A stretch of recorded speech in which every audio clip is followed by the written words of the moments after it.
Welcome to the entire history of Final Fantasy VII.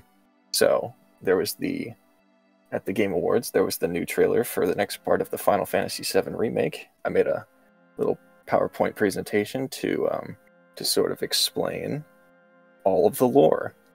And it's going to be very cohesive, and there's not going to be any confusion whatsoever, I'm sure. All I know is that Cloud is a Smash character. Like, that is Yes. it. Cloud is a Smash character, and also Sephiroth is a Smash character. Oh, and I guess Sephiroth. At least we're not Kingdom Hearts. That's the tagline for Final Fantasy VII lore. At least it's not as complicated as the Kingdom Hearts, or at least I don't think. I could be wrong. Do any of the Final Fantasy games have titles like Death by Sleeping or whatever the Kingdom Hearts one is? The longest title of a main line Final Fantasy game I can think of is Lightning Returns Final Fantasy 13, which is just Final Fantasy 13-3, but they didn't call it that. But there's no Birth by Sleep, a fragmentary passage, I don't think. There are some pretty wild titles in here that we'll get to, but anyway. Let's get started. So in the beginning, there is the planet. Sometimes it's called Gaia in some external media, but in the game they only ever refer to it as the planet. And long ago, a race of human-like people called Cetra, or also called Ancients, they thrived in their own society by utilizing Mako, the energy of the planet. Think of it kind of like coal, I guess. It's just like it's used for energy. And the Cetra, they're supposed to have an intimate connection with the planet itself. So like they're supposed to be able to sense like when someone dies because they're said to return to the life stream of the planet. It's kind of like a Navi deal in Avatar. I've never seen Avatar actually, but I'm just gonna assume that you're correct.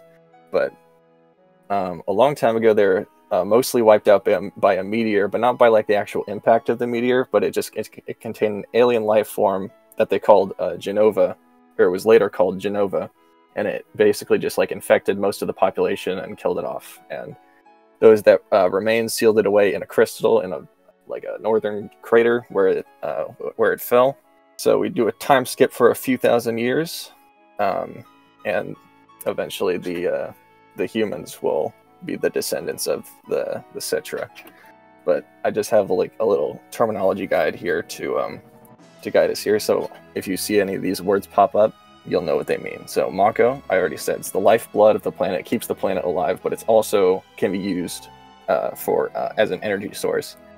And materia is basically just these little condensed Mako spheres that can be used to like cast magic spells. And it's basically it's mostly a gameplay thing. Like you equip your materia to use your fire or lightning spells or whatever, but it's also like kind of in the lore.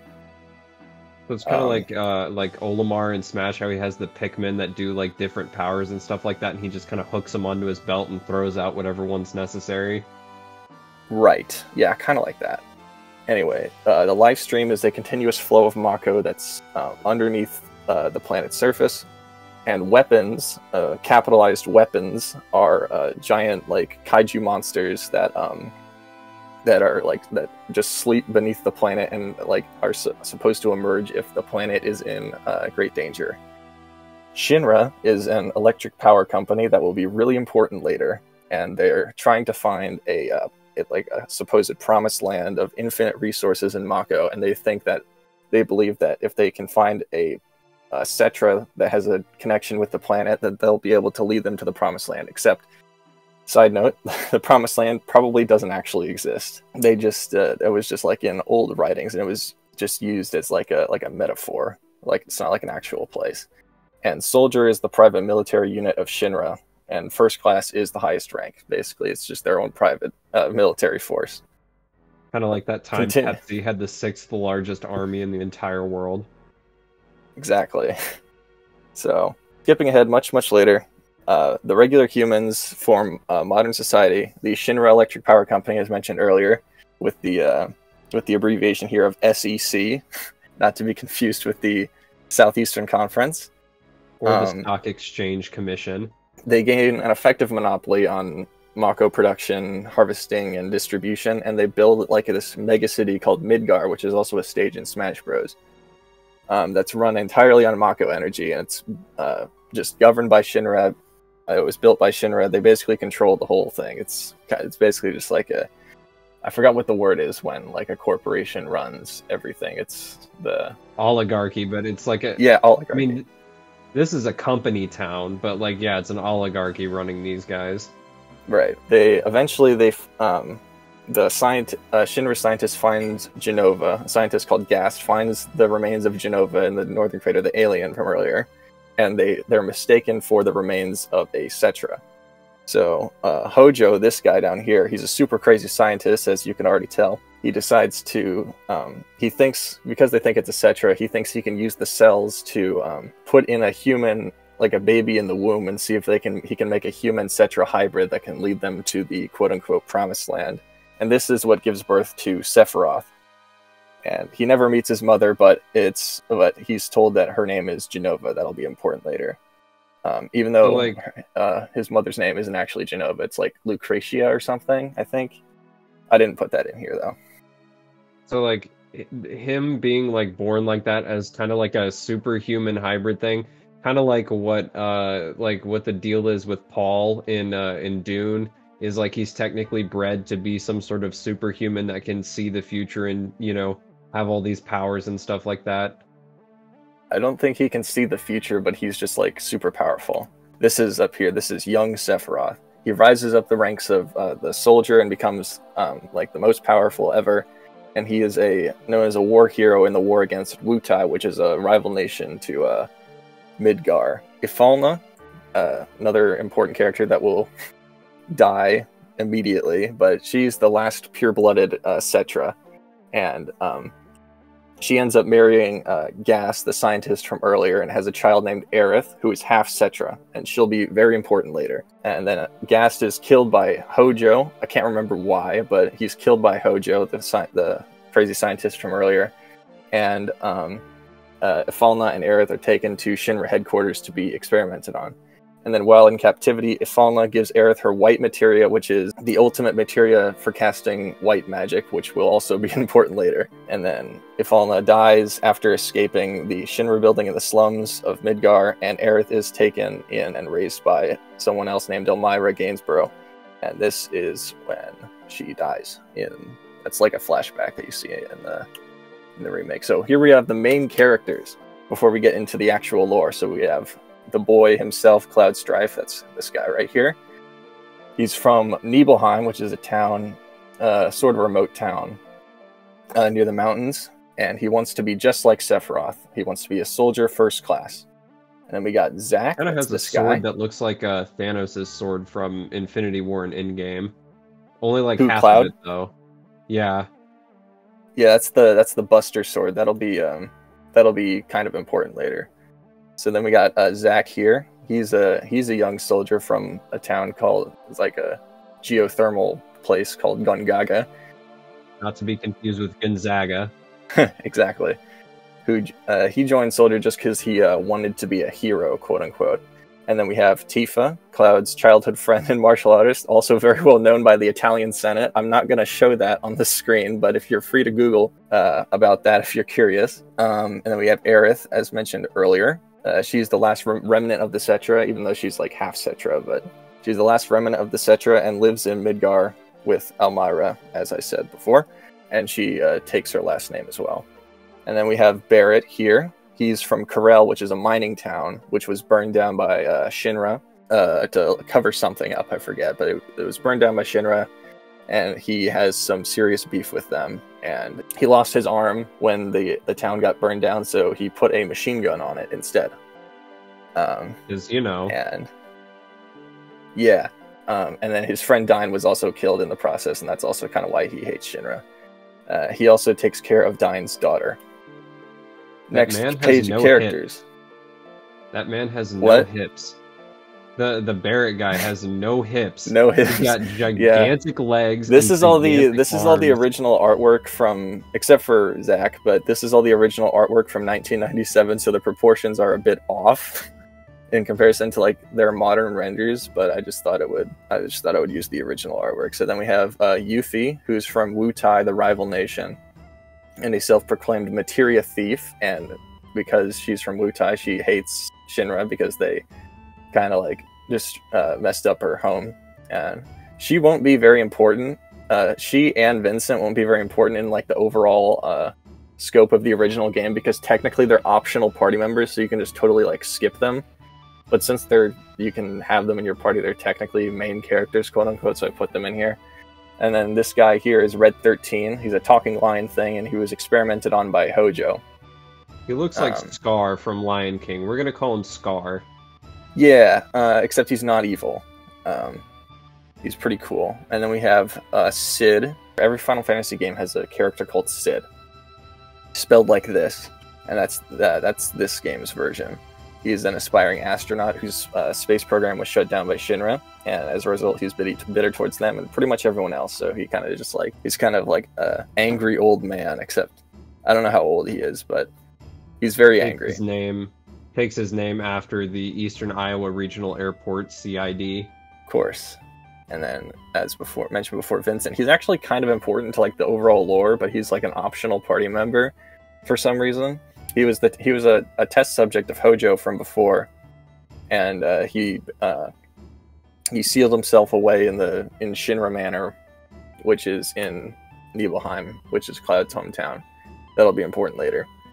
He put himself away in the coffin for 20 years, and just so happens to wake up when the party gets there, so you can recruit him to your party. So moving on to the actual games in the timeline, we have Before Crisis Final Fantasy VII, which is a Japanese exclusive mobile game from 2004. Thankfully, it's not that important to the overall lore. It's just like basically the only thing that carries it over to the other games is that Shinra wins the war against Wutai, and that's pretty much all you need to know.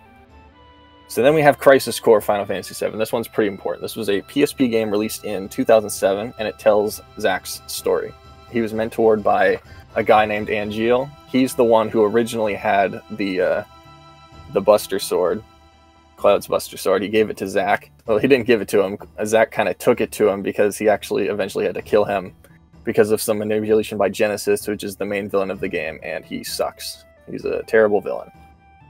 So I didn't even bother to. He's really bad, or like he just like, as in like he's like evil, or he's just like terribly written and. He's just a bad character.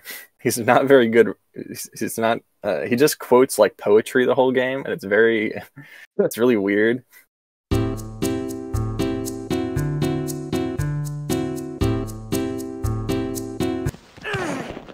Angeal! My friend, do you fly away now? To a world that abhors you and I? Shut up! All that awaits you. Shut up! I'm warning is a you! somber morrow, no matter where the winds may blow. I don't see Sephiroth today, but are you game?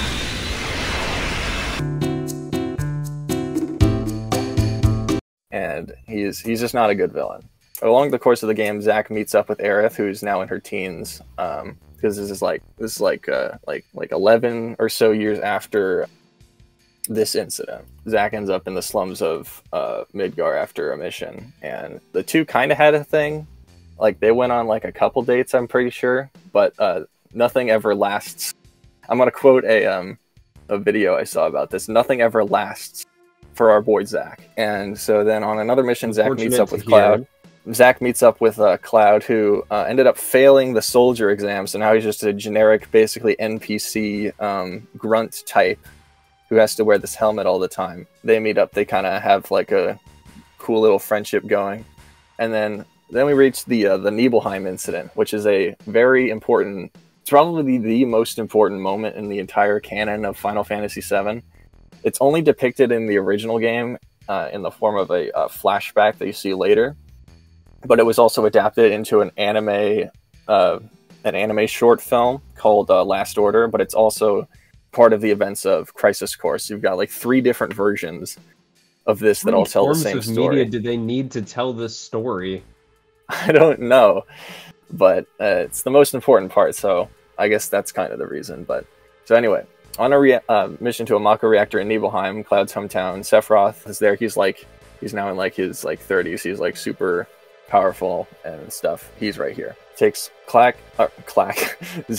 and Cloud with him, but Cloud is embarrassed he didn't become like a fully fledged soldier, so he just keeps his helmet on the whole time. It doesn't show his face to anyone in the town because he doesn't want anyone to know that he wasn't good enough. And then, so at the Mako reactor outside of the town, Sephiroth finds the container of Jenova, who's been left here after a bunch of years.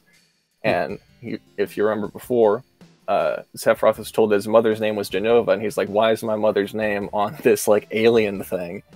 So then he reads up in the Superman moment, gotta save Martha.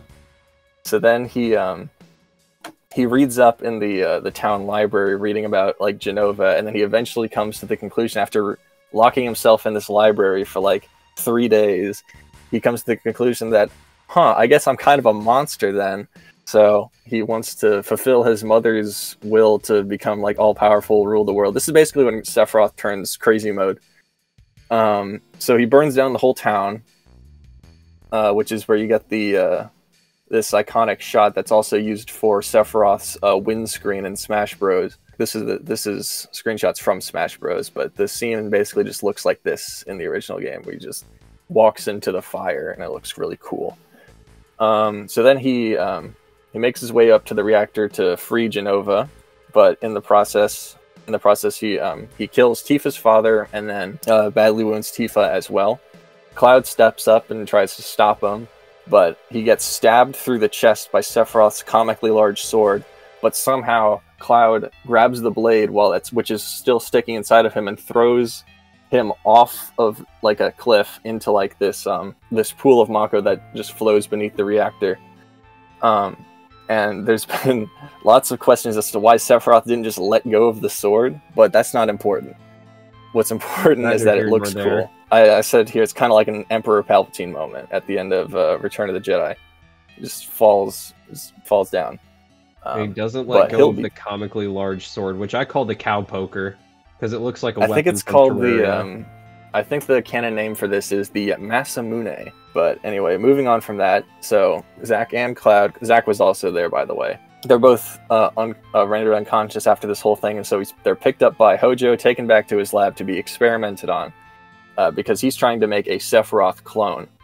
And he's during like, this whole two thing, dudes who just showed up in this reactor, yeah, they'd be good to make clones out of. Yeah, so they're experimented on. They're injected with Jenova cells to make them super buff and powerful and all that.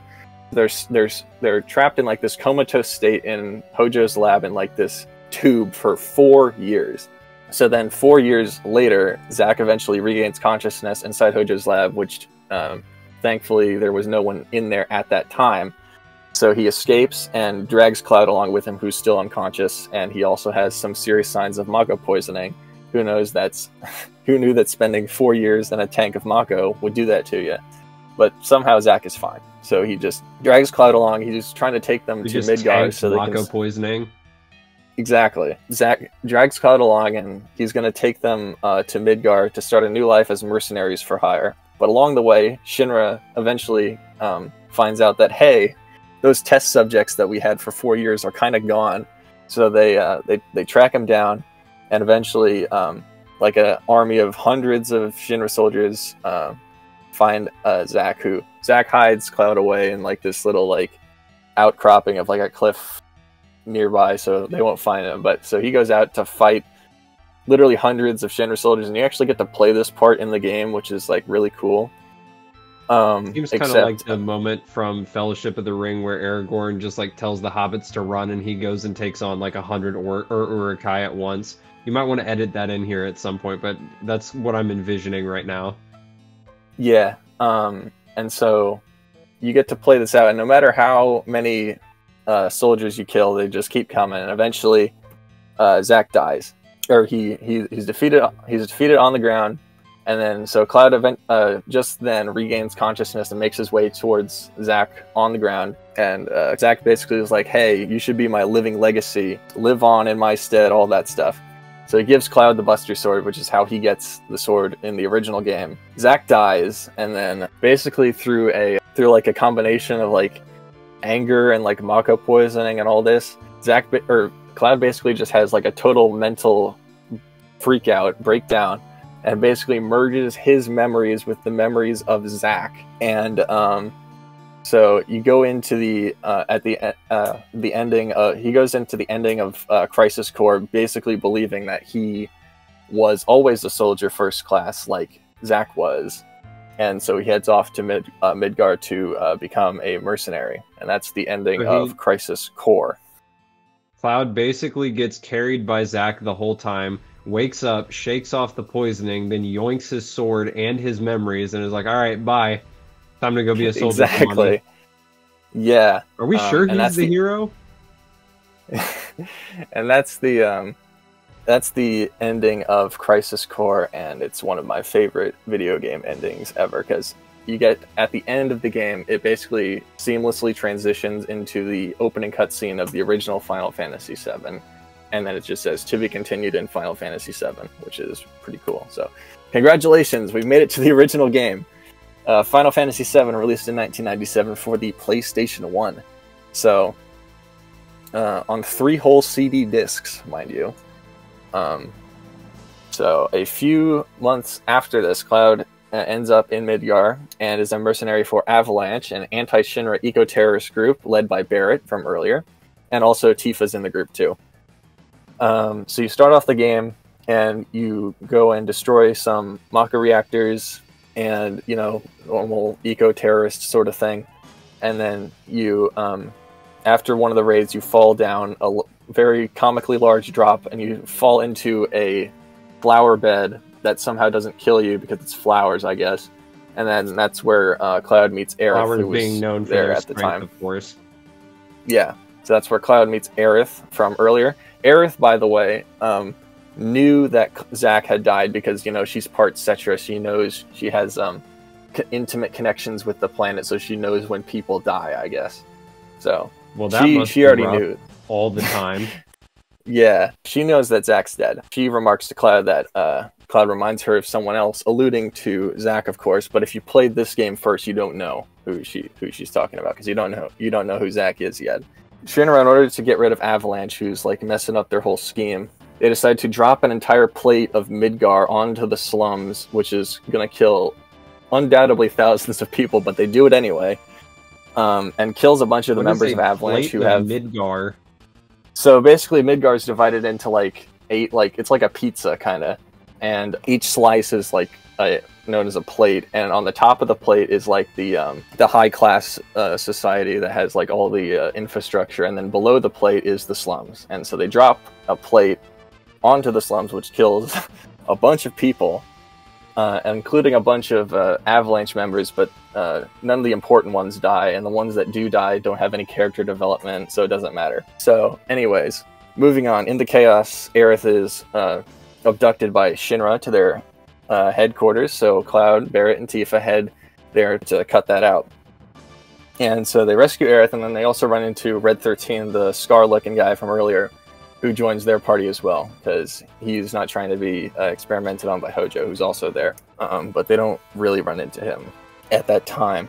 So then they make it to the top of the building, where it's revealed that the president of Shinra was stabbed by Sephiroth's sword, as you can see right here, even though Sephiroth's not there. And at this time, they think Sephiroth is dead, because Cloud kind of, you know, Emperor Palpatine him all those years ago. But we're not to the dead like, speak yet.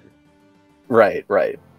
Well, it's basically they're basically like, somehow Sephiroth returned, basically. So then after that, they're trying to escape Midgar, so they escape Midgar on a comically small pickup truck and a really cool motorcycle that Cloud rides on, and you get to do a really fun motorcycle minigame. It's not that fun actually in the original. In the remake, it's pretty good, but you do a motorcycle minigame to escape Midgar.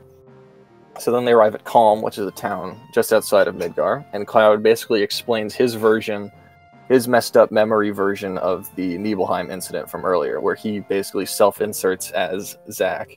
But Tifa, who was there at the time, of course, knows that something's not right. And she's basically just like, wait, that's not what happened. And Cloud's like, dude, trust me, this is what happened. After Cloud tells his incorrect story, they move on. And they may or may not recruit Yuffie and Vincent to the party. It depends on whether or not they run into them. You can totally go through the whole game without recruiting any of them, but it's at this point where you can. So they get on a boat to head to the next continent over, and on the boat they find a remnant of Genova who is there somehow, and it takes the form of Sephiroth briefly. And then so you fight Genova on the boat, and then you make your way to Corel, Barrett's hometown, and they eventually find Dyne, the guy who apparently didn't die, but then he and Barrett have a fight for some reason, and he actually does die. All right then. For real this time. And then they eventually head to Cosmo Canyon, which is Red 13's home place, where they find a wise old guy named Bugenhagen that basically just gives an entire lore dump of basically what I said at the beginning about like the planet and all that. They make their way to Mount Nibel, which is where Nibelheim is, and they find it's completely fine and not burnt down, and it's full of hooded figures, which are basically just failed Sephiroth clones that are just totally like brain dead. So also kind of like Emperor Palpatine and the Jar of Snokes. Yeah, kind of like that actually. Except this came out first, and it was basically Shinra just tried to cover up the whole event by just filling the town and rebuilding it, and they try to just cover up the whole Nibelheim incident. The party definitely knows something's not right, but they move on anyway, and they make their way to Rocket Town. That's the name of the town, Rocket Town, where they find Sid, still bitter about everything, but he joins the party anyway and lends them his biplane, which is basically just used to travel around the overworld and get to places you couldn't get to before.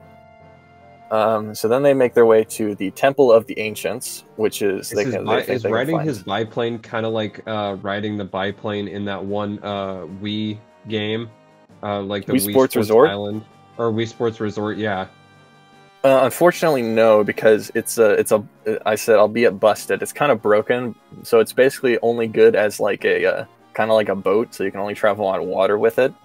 Doesn't really make a whole lot of sense, but you get an actual airship later. I don't mention it in the PowerPoint, but you get an actual airship later that you can fly around, and it's not neato. And it goes really fast. It's called the Highwind. It's pretty cool, which is also Sid's last name. Sid's last name is Highwind. I didn't mention that before. So they make their way to the Temple of the Ancients, which is, they think they can find some answers here. Temple of the Ancients, a temple of that was built by, you guessed it, the Ancients, or the Cetra. Same thing. They find out that Sephiroth's true goal is to use the black materia, which to cast Meteor, which is the ultimate black magic spell, to crash into the planet, which creates like a huge gash and would expose the life stream, so he can go into the middle of the life stream, absorb all of it, and basically become a god. That's his MO. Ah. So they're trying to find the black materia. Then they eventually find out that the Temple of the Ancients itself is the black materia, and then so you have to solve a puzzle. And after that, the temple shrinks down into this little orb. You pick it up, and that's the black materia. So then you just pocket it, kind of like a tear in Tears of the Kingdom. Right. And then then Sephiroth immediately shows up out of nowhere and psychologically manipulates Cloud into giving him the black materia against your will and against the will of everyone else, as well as attacking Aerith as well. So basically, Sephiroth is because he has Genova cells, he's able to manipulate anything with Genova cells, and that includes Cloud, since he got them injected when he was experimented on back after the Nibelheim incident. That makes sense, I guess. That yeah, it's just kind of like a thing. You have to be like, okay, that's a thing now, and that'll become a recurring problem for our boy Cloud. So then after this, Aerith is like, you guys are hopeless, I'm going to leave you guys. So she goes on her own to the City of the Ancients, not to be confused with the Temple of the Ancients. This is a different place. The City of the Ancients, where they find her on an altar praying for something. And it's at this very moment that that Sephiroth appears from the ceiling, comes down, and shish kebabs Aerith through the stomach, killing her. It's the worst kept secret in all of video games that Aerith dies in Final Fantasy VII. Yeah, that happens. And then so, in order to grieve, they snowboard down a really cool mountain for some reason. It's total tonal whiplash after this. That is my preferred method of grieving, of course. Yeah, they snowboard down a mountain, and then they get the black materia back after fighting with another form of Genova that they run into. And then they wind up at the Northern Crater, where the real Sephiroth is. So it's revealed that the real Sephiroth was in Northern Crater this whole time. All the Sephiroths they've been seeing up to this point were basically just Genova shape-shifting into looking like Sephiroth. And they're all being mind-controlled by the real Sephiroth here. at the northern crater.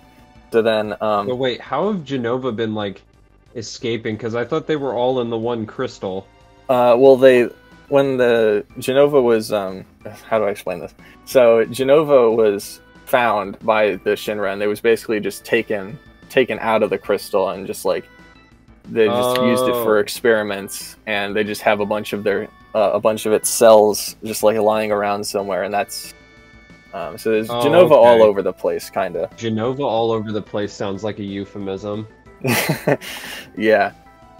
So they find the northern crater. They find the real Sephiroth encased in like this crystal thing, which he came into after gaining power by seeping in all the Mako juice that he was swimming in after he got tossed off the edge by Cloud back in Nibelheim. So he's basically just sitting here gaining power, just waiting to get the black materia so we can use it. And so So this is literally just Palpatine from Episode 9. Maybe it is. Maybe they got their inspiration from Final Fantasy VII. But that's all this is to this point. He does his mind tricks again to force Cloud to give him the black materia, as seen here. Except the black materia looks awfully blue in this cutscene, but don't worry about it.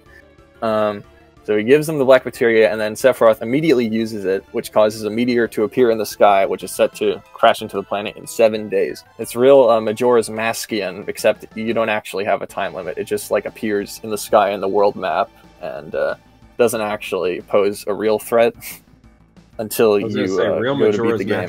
Oh, I should probably mention, after Cloud gives Sephiroth the black materia, and after he uses it to cast a meteor, the planet is like, yo, this is like super messed up, man. And so, as stated before, when the planet is in danger, it summons the weapons from beneath the surface, and so all these giant kaiju monsters come out from like a crevice in the earth that opens up, and then Cloud falls into said crevice and washes up in some other town with a severe case of Mako poisoning again.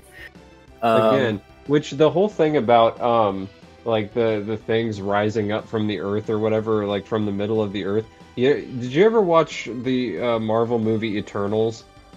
I did not.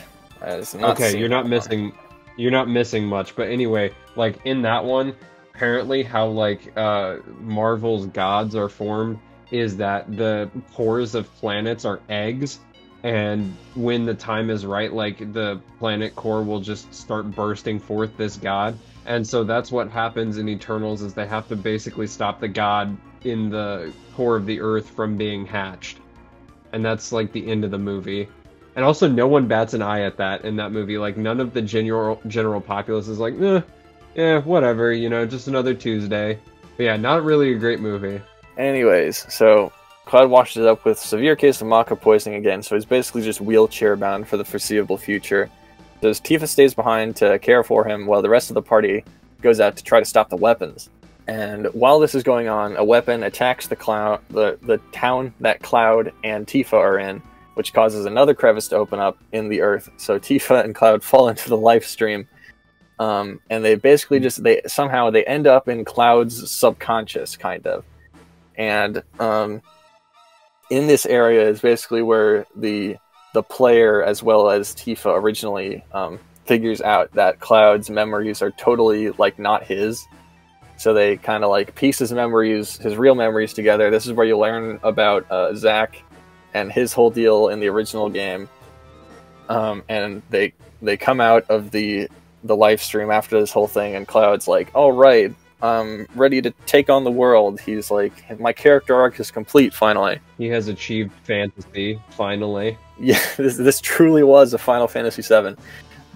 So the party heads to Cosmo Canyon to ask the only smart person in the entire universe, Bugenhagen, about what to do about the whole meteor thing. So then they find out that Aerith, right before she died, was praying in order to use her white materia that she'd been carrying this whole time to cast Holy, which is the ultimate white magic spell, the only thing that's known to be able to stop meteor. Sephiroth was obviously having none of that, so he contained Holy in this little, like, this thing which is in the northern crater. And the only way to release it would be to go and defeat him. So that's what they want to go do, which is probably what they were going to try to do anyway. So if they defeat Did you really Sephiroth, need an old dude to do that? if they go there, defeat Sephiroth. The plan is go there, defeat Sephiroth, and release Holy to stop the meteor. Moving on. Oh yeah, I should probably mention the northern crater is kind of inaccessible at the moment because Sephiroth cast up like a huge barrier at some point to stop people from coming in. But thankfully, Shinra was using like a huge Mako cannon that they built to attack the weapons, and when they were attacking one of the weapons, one of the lasers inadvertently hit the barrier in the northern crater and destroyed it. So they're like, okay, cool. And so they head to the northern crater. I'm skipping over a whole lot of stuff, but this is basically the Cliff Notes version. The barrier's gone, so they head to the northern crater. Oh yeah, and Hojo wants to fire the laser again after the first laser.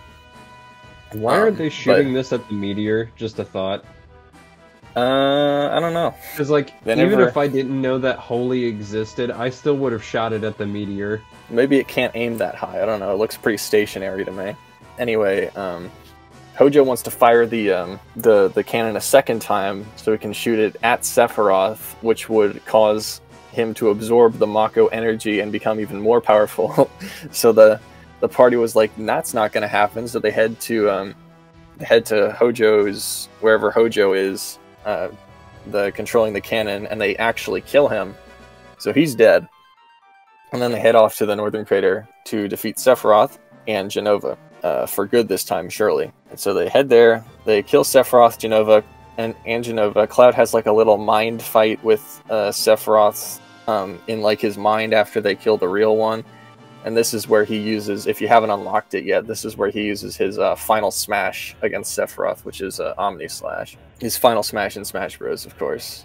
It's his final limit break you can get in the game, which is basically just like their super move. So then they release Holy. Holy, combined with the power of the life stream that also comes in to help, pushes back Meteor, and the world is saved. In the original version, the ending was kind of ambiguous as to whether or not everyone actually survived. But because they made a sequel movie, it was apparent that, yeah, they did survive. Wait, so what happened to all the weapons then? So the weapons are basically just like optional like super bosses that you can take on as like end game content, like after you beat the game. So they're just kind of moving around right now? Yeah, they're just kind of moving around. They don't do much. They're just kind of there. But they're really hard super bosses that you can take on like after you're like level 99 or whatever. They're just like optional things. But in the original game, they basically you saw like Holy in the live stream stopping the meteor, the screen flashes like white, and then the credits roll, and then at the end of the credits, it's like a time skip like 500 years later, and Red 13 is still alive, and like Midgar is overrun with like greenery and plants and stuff. So it's supposed to imply that nature's taking back the industry or whatever. But that's like a 500 years later kind of thing, except because like Red 13 can live for a long time because he's just built different, I guess. But that original ambiguous ending was thrown to the wayside because in 2005 they released a sequel movie called Final Fantasy VII Advent Children. I gotta be honest, I didn't even watch this whole thing. I've seen like the first like 5 minutes and the Sephiroth fight at the end, which is pretty cool, but this movie is just really boring. It's literally a somehow Palpatine returns moment, because somehow Sephiroth returns, and I'm not exactly sure why. I know this is supposed to be the comprehensive history of Final Fantasy VII, but I couldn't. But was this just kind of like a cash grab kind of movie? Kinda. I mean, they tried a Final Fantasy movie before called Final Fantasy The Spirits Within, which was like one of the most expensive movies ever made at the time because it was fully CG, and it flopped at the box office like really bad. And they lost a ton of money, so this one they just went direct to DVD. The movie looks really good, I'll give it that, and it's fully CG. And the Sephiroth fight is cool at least, but there's like this virus in the movie called Geostigma that somehow like infects the world, and then like Sephiroth comes back, and then Cloud defeats Sephiroth, and then the Geostigma is gone. I'm not exactly sure the intricacies of all this, but yeah, this movie definitely happened. a blip on the radar. Whoop! Somehow Palpatine returned. Whoop! He's done now. Yeah, and speaking of terrible sequels, Dirge of Cerberus, Final Fantasy VII, a PlayStation 2 third-person shooter focused on Vincent. There's like almost no like lore implications in this game. There's a character that's supposed to like embody the spirit of Hojo somehow, who like put his body in like some white-haired anime boy who's like the main villain. Again, somehow Palpatine returned. It's just so bad, Angel. It's just so bad. Like I didn't play this game for myself. I watched someone play it. At the end, he was like, "Wait a minute, I think I did play this game back in the day. It was just so bad that I forgot all about it." Oh my god, dude. The power of love turned into a beam. Oh my god, dude, this is trash. Make it stop. I think this shit actually makes FF7 worse. No joke. This game makes Advent children look like Schindler's fucking List. What would make this game better? Not existing. Just going back in time before they would be like, let's make Dirge of Cerberus, and stopping it from happening. Wow, I'm getting deja vu! Holy shit, I think I did beat this before! I forgot it on purpose! This game's that bad! It's really bad! We better turn it off before it does something else. Like, we better just make sure it just doesn't come back. But yeah, this game sucks, and this is technically the furthest point in the Final Fantasy VII timeline, like chronology-wise. But then we get to the Final Fantasy VII Remake continuity. Let's go. Here we go. It's called Final Fantasy VII Remake because, again, somehow Sephiroth returned, and he travels back to the start of the original FF7 to try to get his way this time. And so, basically, the Sephiroth in Final Fantasy VII Remake already knows the events of what's going to happen, so he just tries to change fate, essentially. But the Whispers, which are these hooded guys, they're basically, if you will. Yeah, they're kind of like Dementors, or they look like Dementors at least. I've heard them referred to as plot ghosts because that's what they are. They're ghosts. That's pretty good. They're basically just there to try to keep the remake in the story in the line of the original game, and that make it so that nothing deviates from the timeline, essentially. But at the end of the section of the original game where you escape Midgard, that's the end of the first remake game. And when the party escapes Midgard, they kill the Whisper Harbinger and kill the plot ghosts, which makes any future remake installments not bound to the timeline of the original game. So basically anything can happen. It doesn't have to exactly follow the plot of the original game.